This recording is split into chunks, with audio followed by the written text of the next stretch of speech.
إن الحمد لله نحمده ونستعينه ونستغفره ونؤمن به ونتوكل عليه ونعوذ بالله من شرور أنفسنا ومن سيئات أعمالنا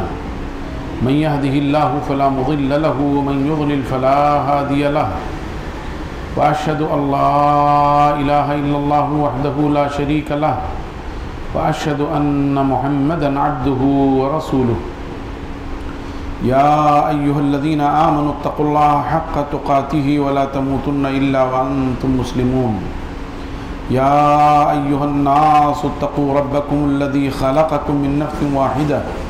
وخلق منها زوجها وبث منهما رجالا كثيرا ونساء واتقوا الله الذي تساءلون به والأرحام إن الله كان عليكم رقيبا يا أيها الذين آمنوا اتقوا الله وقولوا قولا سديدا يصلح لكم أعمالكم ويغفر لكم ذنوبكم ومن يطع الله ورسوله فقد فاز فوزا عظيما أما بعد فإن خير الحديث كتاب الله وخير الهدي هدي محمد صلى الله عليه وآله وسلم وشر الأمور محدثاتها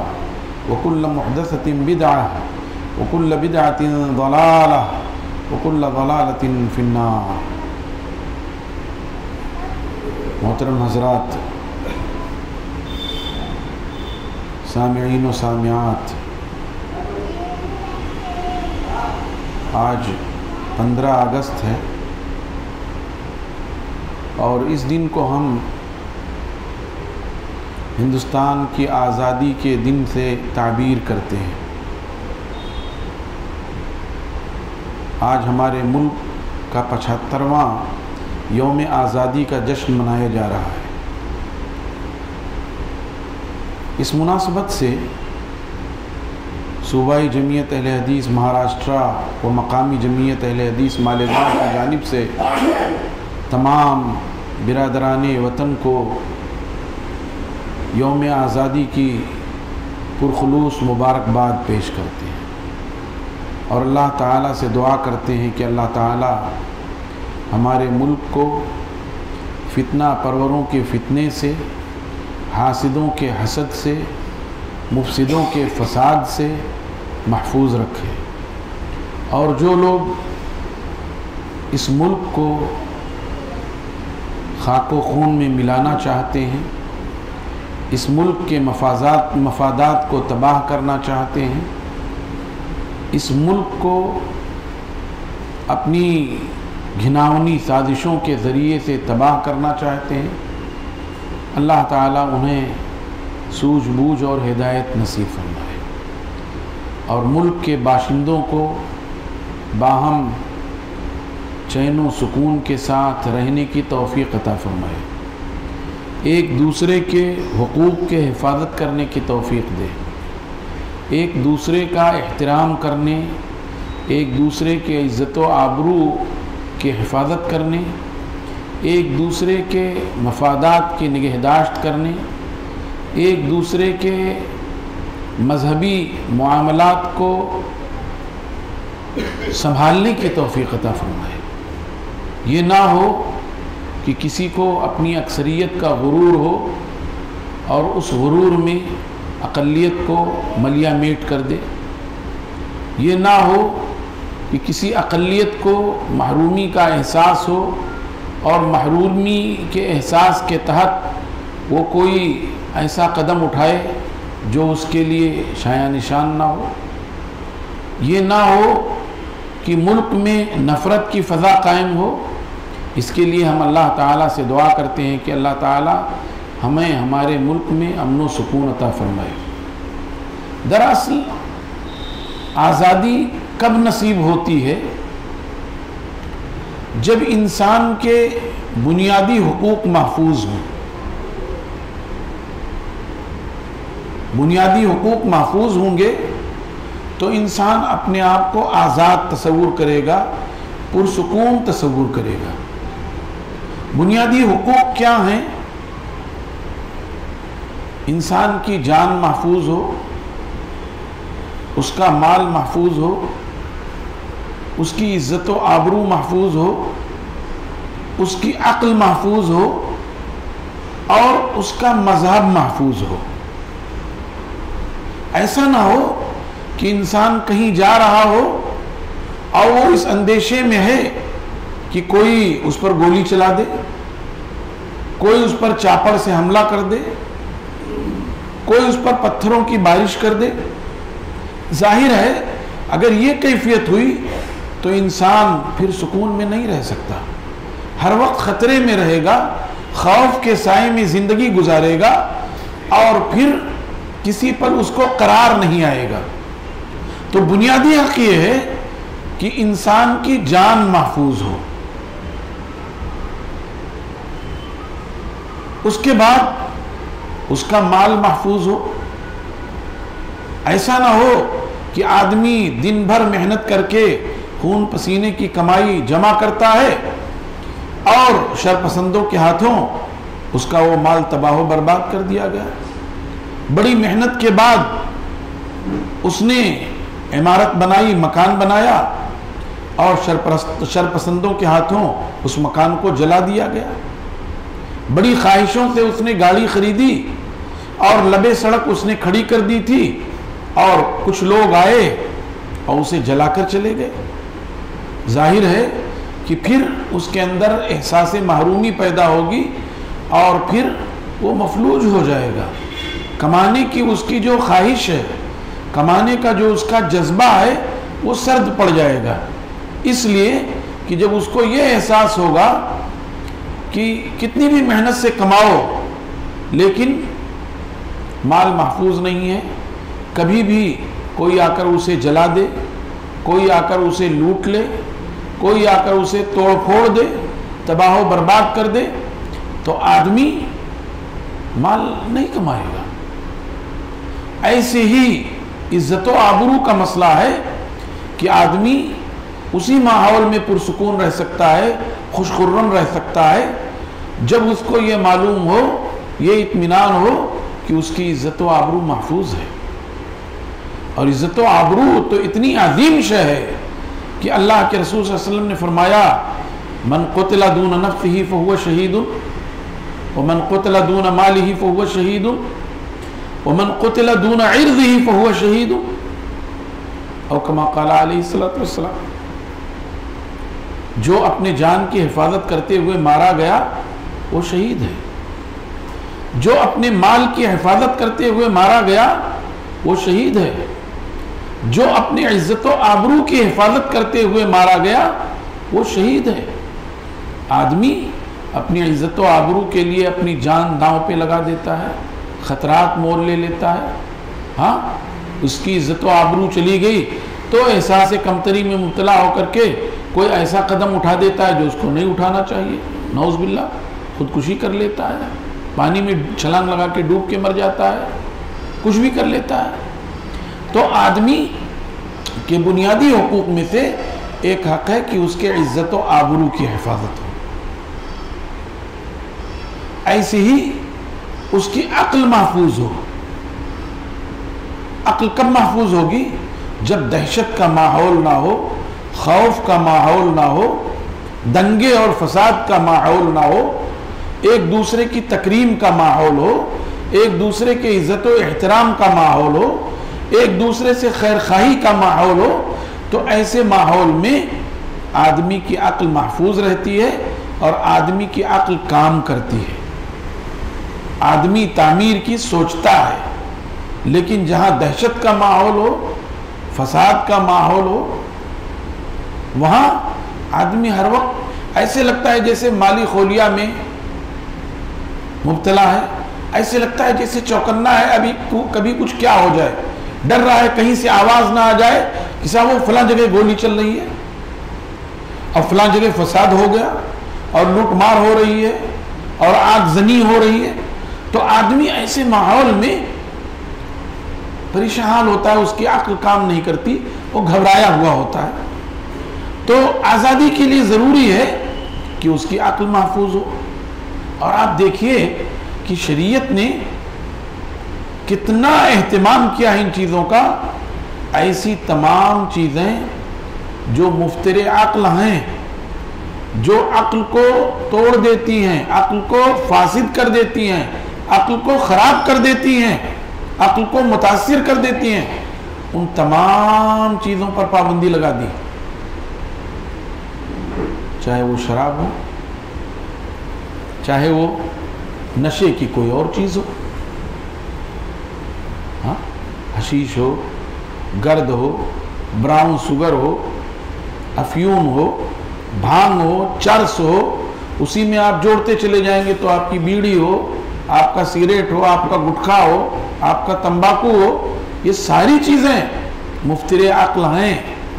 اس سے کوئی انکار نہیں کر سکتا کہ یہ عقل کو خراب کرتی ہیں۔ تو شریعت نے ایسی تمام چیزوں کو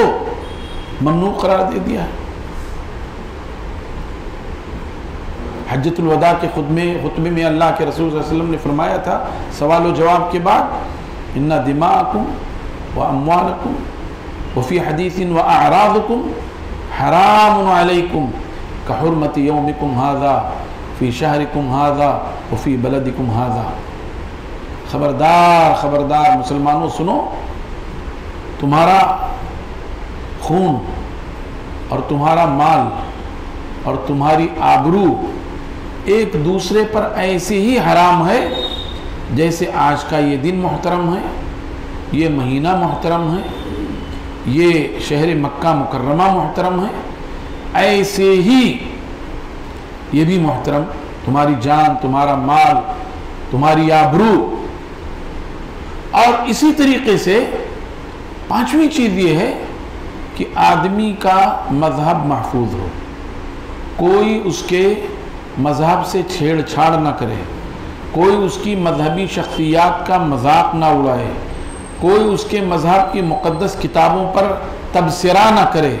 کوئی اس کے مذہب سے متعلق کیڑا نہ نکالے، عیب نہ نکالے۔ اس لیے کہ اگر کسی ماحول میں کسی کے مذہب سے متعلق اوچھی باتیں کہی گئیں، الٹی سیدھی باتیں کہی گئیں، اور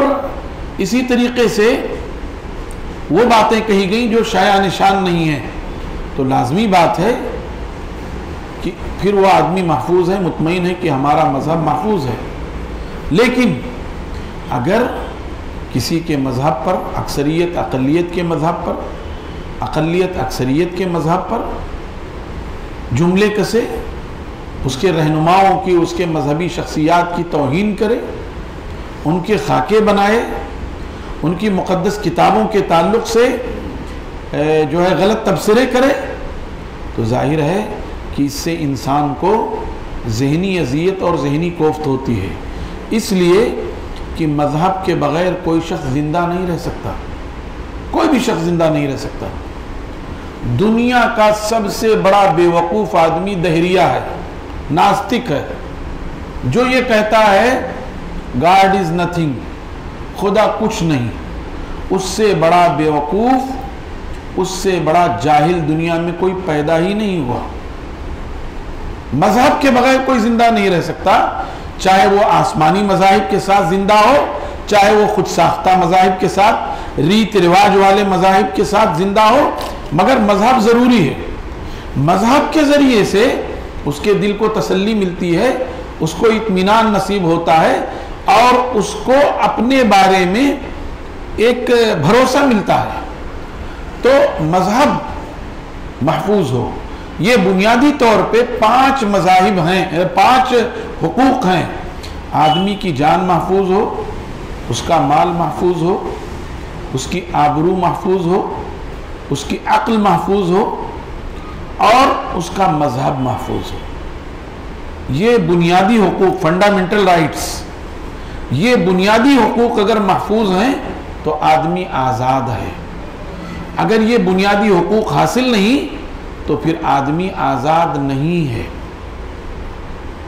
اب یہاں سے بات چل رہی ہے وطن کی آزادی کی۔ تو انگریزوں کی آمد سے پہلے ہمارا ملک اسی انداز میں تھا۔ ملک کے تمام باسی اپنی جان، اپنا مال، اپنی آبرو، اپنی عقل اور اپنا مذہب محفوظ تصور کرتے تھے۔ مسلمان اس ملک میں حکمراں تھے، اقلیت میں تھے، اس کے باوجود ان کی 600-700 سالہ تاریخ میں شہاب الدین محمد غوری، جس کی وفات 1206 ہے، 1206 عیسوی، اس وقت سے لے کر، یعنی اگر آپ 1200 مان لیں تو 1200 عیسوی سے لے کر اور بہادر شاہ ظفر تک، جو 1857 میں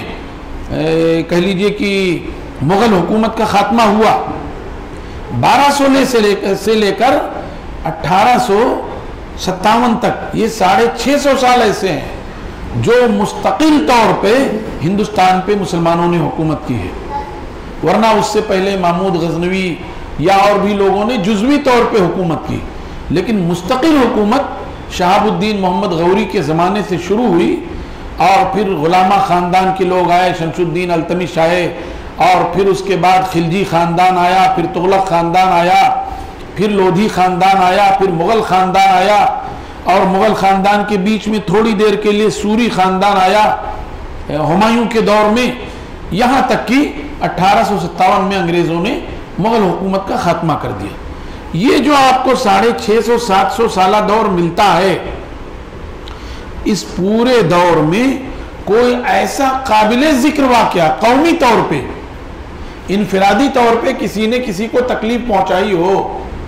فردی طور پہ کسی نے کسی کا معاملہ کیا ہو، الگ چیز ہے، انفرادی طور پہ اس کی بات ہم نہیں کرتے، اجتماعی طور پہ من حیث القوم کبھی ایسا نہیں ہوا کہ مسلم قوم نے برادران وطن ہندو قوم کے ساتھ دربیوہار کیا ہو۔ وہ خود اقلیت میں تھے، لیکن ان کی حکومت تھی، ان کی حکومتوں نے کبھی بھی جبرن لوگوں پر کوئی ثقافت، کوئی تہذیب، کوئی کلچر نہیں لادا کہ صاحب یہ ہماری تہذیب ہے اور یہ ہمارا کلچر ہے، اس ملک کے واسیوں کو یہ سارا کلچر قبول کرنا پڑے گا، ایسی کوئی ایک تاریخ نہیں ملتی۔ حتیٰ کہ بہت سارے لوگ اورنگزیب عالمگیر کو بہت کٹر مسلمان سمجھتے ہیں، لیکن اس کے 50 سالہ دور میں بھی کوئی ایک فرمان ایسا نہیں ملتا جس میں اورنگزیب عالمگیر نے ملک کے باشندوں پر اپنی تہذیب، اپنی ثقافت، اپنا کلچر لاگو کیا ہو۔ کوئی ایک تحریر ایسی نہیں ملتی ہے۔ اور اس سے پہلے شاہ جہان اور اس سے پہلے جو ہے جہانگیر، کسی کے ہاں نہیں، الٹا اکبر کے ہاں بہت ساری چیزیں ایسی چلی آئیں جو اس نے برادران وطن سے لے لیا، اور ان سب کو ملا کر اس نے ایک دین الہی بنا ڈالا اکبر نے۔ تو پوری تاریخ میں ایسا کچھ نہیں ملتا، یہاں تک کہ سارے لوگ بڑے سکون سے، اطمینان سے، چین سے رہ رہے تھے، اور ہندوستان دنیا کے نقشے پر سونے کی چڑیا کہا جاتا تھا۔ ہندوستان کی معدنیات دنیا بھر میں مشہور تھی، ہندوستان کے مسالے دنیا بھر میں مشہور تھے، ہندوستان کا سونا اور اس کا لوہا دنیا بھر میں مشہور تھا، آج بھی ہندوستان کا لوہا دنیا بھر میں مشہور ہے۔ یہ سب کچھ تھا، اور ظاہر ہے جس ملک میں خوشحالی ہو، امن و سکون ہو، شانتی ہو، ملک سے باہر کے بہت سارے لوگ چاہتے ہیں کہ ہمارے بھی وہاں روابط ہو، ہمارا بھی وہاں آنا جانا ہو۔ چنانچہ آپ دیکھیں گے کہ عربوں کی تجارتی منڈیاں ہندوستان میں قائم تھی، اور ہندوستان میں جو اسلام آیا وہ تجارت ہی کے طریق سے آیا، اور ہندوستان میں جو مسلمان ہوئے وہ یہی کے باشندے تھے، وہ چند تاجر تھے جو تجارت کرتے ہوئے ہندوستان آئے تھے، اور اس کے بعد ان کے اخلاق سے، ان کی دیانتداری سے، ان کے برتاؤ سے، ان کی خیرخواہی اور نصیحت سے یہاں کے لوگ مسلمان ہوئے، اور یہاں کے لوگوں نے یہ دیکھا کہ یہ تاجر جو عرب سے آ رہے ہیں، مسلمان تاجر، ان کا جو امیر ہے اور ان کا جو نوکر ہے وہ سب ایک ساتھ مل جل کر رہتے ہیں، ان میں کوئی بھید بھاؤ نہیں ہے، ایک صف میں کھڑے ہو جاتے ہیں، ایک پلیٹ میں کھا لیتے ہیں، ایک انداز میں رہتے ہیں۔ اس سے یہاں کے لوگ متاثر ہوئے، اور سب سے پہلے کیرلا کے لوگ متاثر ہوئے اور ادھر کہہ لیجئے کہ سندھ کے لوگ متاثر ہوئے. صرف اس بات پہ متاثر ہوئے کہ یہ ان کے ہاں معاملہ داری اتنی اچھی ہے, یہ بڑے اچھے لوگ ہیں. تو یہاں وہ قوم جو ہزاروں سال سے دبی کچلی تھی, جس کو کیڑوں مکوڑوں کی طرح جینے پر مجبور کیا گیا تھا, جس کو انسانوں کے جو واجب الاحترام حقوق ہوتے ہیں وہ حقوق حاصل نہیں تھے, وہ سب سے پہلے حلقہ بگوش اسلام ہوئے. بات دوسری طرف جا رہی ہے کہ اس ملک میں جب امن و شانتی تھی تو دوسرے ملکوں کے لوگ یہاں تجارت کی غرض سے آنے لگے. اسی لیے مستقل ایک موضوع ہے کہ عرب و ہند کے تعلقات, اس پر مستقل کتابیں لکھی گئیں, پی ایچ ڈی کیا لوگوں نے, اور مشہور کتابیں سید سلیمان ندوی رحمۃ اللہ علیہ کی عرب و ہند کے تعلقات اور دوسرے لوگوں کے. ایسے ہی انگریزوں نے جب یہ دیکھا کہ ہندوستان میں بڑا امن و سکون ہے اور یہاں ہر چیز محفوظ ہے, تو انہوں نے بھی ہندوستان کی طرف نگاہ اٹھائی. چنانچہ سب سے پہلے سن 1600 عیسوی میں ملکہ الزبیتھ اول کے زمانے میں ہندوستان سے انہوں نے پروانہ حاصل کیا تجارت کا, اور یہ اکبر کا آخری دور ہے. 1600 عیسوی میں انگریزوں نے ہندوستان سے پروانہ حاصل کیا کہ ہم اس ملک میں تجارت کر سکتے ہیں. چنانچہ شروع میں یہ لوگ ہندوستان کے جزائر سے, جاوا سے, سماترا سے اور ادھر کیرلا سے مسالہ جات حاصل کرتے اور یہی یورپ میں بھاری قیمت میں بیچتے تھے. ہندوستان کا مسالہ بہت مشہور تھا, کھانے پینے کے لیے بہت مشہور تھا. یہاں کے کی جو ہے یہ کالی مرچ, الائچی, لونگ اور دار چینی اور دوسرے مسالہ جات. تو شروع میں انہوں نے یہاں تجارت کی غرض سے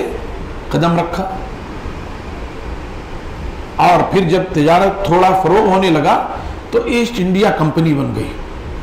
اور 1623 میں انہوں نے سورت کے مقام پر اپنی ایک مضبوط تجارتی منڈی قائم کی, اور پھر اس کے بعد انہوں نے جو ہے بمبئی کو اپنا مرکز بنایا, اور پھر یہ کلکتہ پہنچ گئے. مختلف بڑے شہروں میں انہوں نے اپنی تجارتی منڈیاں قائم کی, یہاں تک کہ 1685 میں ان کے قدم کلکتہ میں اتنے مضبوط ہو گئے کہ انہوں نے وہاں کی داخلی سیاست میں حصہ لینا شروع کر دیا. داخلی سیاست میں حصہ لینا شروع کر دیا, اور پھر دیکھتے دیکھتے بنگال میں نواب سراج الدولہ کے خلاف ایک طاقت بن گئے, اور 1767 عیسوی میں نواب سراج الدولہ کو انہوں نے پلاسی کے میدان میں شکست دی, اور شکست بھی نواب سراج الدولہ کے اپنے ہی فوج کے کچھ جرنیلوں اور کچھ دغابازوں کی وجہ سے یہ شکست ہوئی. اسی کو اقبال نے کہا تھا, جعفر از بنگال صادق از دکن, ننگے ملت ننگے دین ننگے وطن. کہ بنگال میں نواب سراج الدولہ کے فوج کا ایک بڑا افسر, ایک وزیر جعفر, اس نے انگریزوں سے ساز باز کر کے اور نواب سراج الدولہ کو شکست دوچار کر دیا, اور اس طرح سے بنگال میں ان کا قبضہ ہو گیا. اور دوسری طرف میسور, کرناٹکا, ابھی میسور اور اس کے آس پاس کے علاقوں پر نواب حیدر علی اور اس کے بعد ان کے بیٹے نواب فتح علی عرف سلطان ٹیپو کی حکومت تھی. اور سلطان ٹیپو نے بھرپور کوشش کی کہ اس طرف کے لوگوں کو منظم کیا جائے, لیکن